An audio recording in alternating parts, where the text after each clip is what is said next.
This Jimmy Carter funeral is giving so much high school drama vibes. First off, we've got our girl Melania and Donald Trump arriving.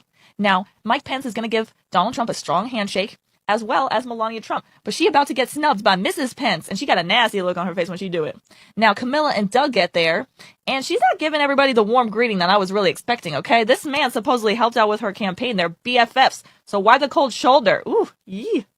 Now, we got another cold shoulder for Jill. They actually turn apart. They turn. Let's watch that again, okay? Oh, there's the turn. Not good. Now, Joe Biden, he's scratching his eyebrow, and then he looks up to the heavens because he knows that he's probably going to be going somewhere on the other side soon. Now, JWB shows up, gives Obama a little love tap, show they friends, they homies. The Bushes themselves actually get quite a warm greeting from Mike Pence, Democrat Mike Pence, and Al Gore. Now, Trump and Obama, they snicker in a little bit, okay? Like two schoolgirls. But the real schoolgirl here is Camilla. When she turns her head and she sees that those two are, like, getting along, ooh, that look of jealousy on her face is like her high school crush likes another girl now, you know? She opening her book trying to look like she's busy. Then, of course, there's Joe Biden taking a nap. But he's been taking a nap for the last 4 years, so what do we expect? Now, Obama, he's looking around. He's like, Michelle, where you at? Guess what? She in Hawaii on vacation. She ain't showing up anytime soon. Bill Clinton's face, he's looking like he's lost all political control. And guess what? So does JWB. He looking around. He looking a little scared, you know? Ooh, what's going to happen now that Trump's in office? The main event here. We got Hunter Biden scratching his nose. This was out there, folks, and we're going to go through it bit by bit. We're going to go through the conversation that the effective 46th president had with the incoming 47th president. And no, I'm not talking about Joe Biden here, guys. I also have the comments of President Trump regarding the conversation and why they look to be talking like some old buddies. And guys, I just want to thank y'all so much for being here. Thanks for clicking the like button. Appreciate you guys sharing these videos on Facebook, Twitter, and social media. You guys are amazing. Appreciate that. Let's jump in, guys. Now, of course, there's the matter of Michelle Obama missing in action. And I also have the latest proclamation from President Trump, one that shocked a lot of reporters. But let's go ahead and start off the conversation that shook the nation. There's a moment right there. Barack Obama sitting next to President Trump. Suffice it to say, something you just don't see. It is not a common occurrence, that so is much for history. Sure. Barack Obama campaigning for the Vice President Kamala Harris. Obviously, she did not prevail, and now sitting next to Donald Trump, exchanging a smile. Former President George W. Bush, former First Lady Laura Bush, shaking the hands, and this, as Jimmy Carter probably would have liked, is somewhat cathartic for a country that the vast majority of people truly hunger for some sort of, connection and way forward to try to erase some of these dividing lines. The Bushes, Barack Obama, Donald and Melania Trump. Here we see former President Bill Clinton, former First Lady Hillary Clinton, former Secretary of State, obviously.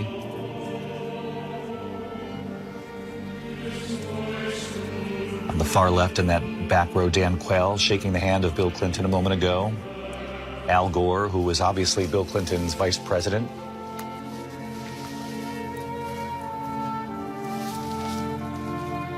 So many chapters of history, if you will.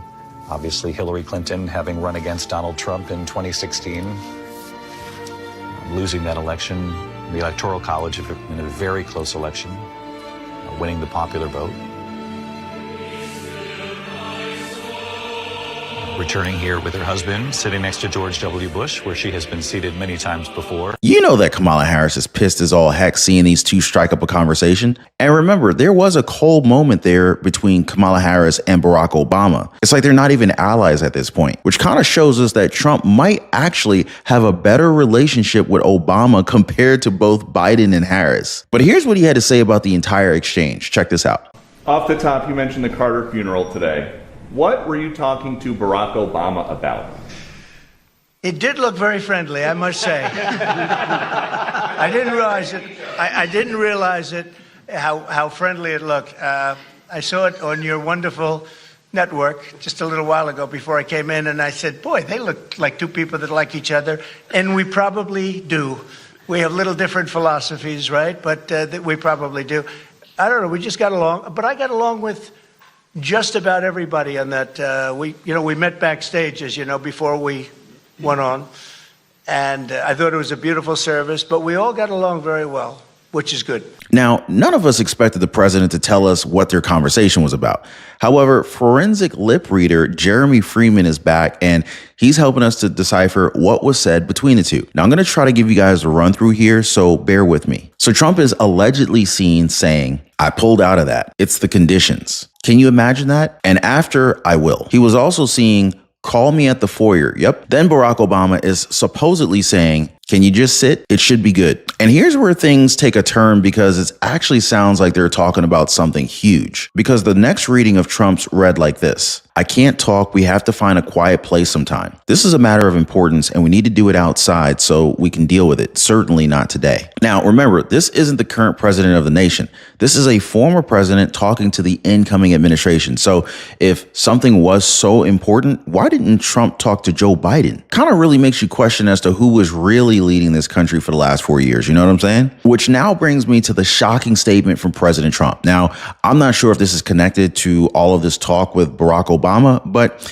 it's ground shaking nonetheless. Check this out. A story that kind of disappeared very suddenly. Do you have any idea whatever happened to the drones? What happened to drones? Well, you said that you knew you thought the government knew what was happening with these drones over New Jersey. There were some by Bedminster. I don't know. They're over Bedminster a lot, so I can imagine. I'm going to give you a report on drones about 1 day into the administration, because I think it's ridiculous that they're not telling you about what's going on with the drones. And it's not only with me. Glenn was telling me today that in Virginia they have drones all over the place too, and nobody's reporting it. I don't know why they're not. Do you want to say something about that? Just one quick comment, which is we are home to the largest naval base in the world in Quantico, and we house a lot of the SEAL teams and have a huge national security infrastructure. And now for 2 years running, we have had drone incursion over secure airspace, and we still don't know why. And I think that's absolutely unacceptable. And I think President Trump and the new leadership coming in, I think, will work diligently to understand who's behind this and what we do in order to stop the digital surveillance of all of our secure infrastructure. Is it dangerous? Well, I can tell you this. While we were dealing with a terrorist attack in New Orleans, we had drones being flown over our nuclear reactors in Louisiana. And we brought that attention to the FAA. We've been asking the FAA to give these states the ability to mitigate these drones. And it's sitting on some bureaucrat's desk. And that's real. Nobody knows. They don't want to talk about it. Go ahead, Governor, you were going to say? I was just going to say we have drones in Wyoming flying over our infrastructure as well. And it's incredibly frustrating that we not only have no way of knowing what it is, but nobody knows how to deal with them. They don't want to talk about it, and nobody knows why. They don't want to talk about it. That could be us sending drones. I hope that's the case, us doing it and doing research, and maybe they don't want to talk about it from that standpoint. I hope it's not an enemy, but we're going to find out on the 21st, the day after. You have to give me a little time for the inauguration, but shortly thereafter, we'll give you a report on it. We'll tell you exactly what it is. They know, and it's very strange that they aren't talking about it.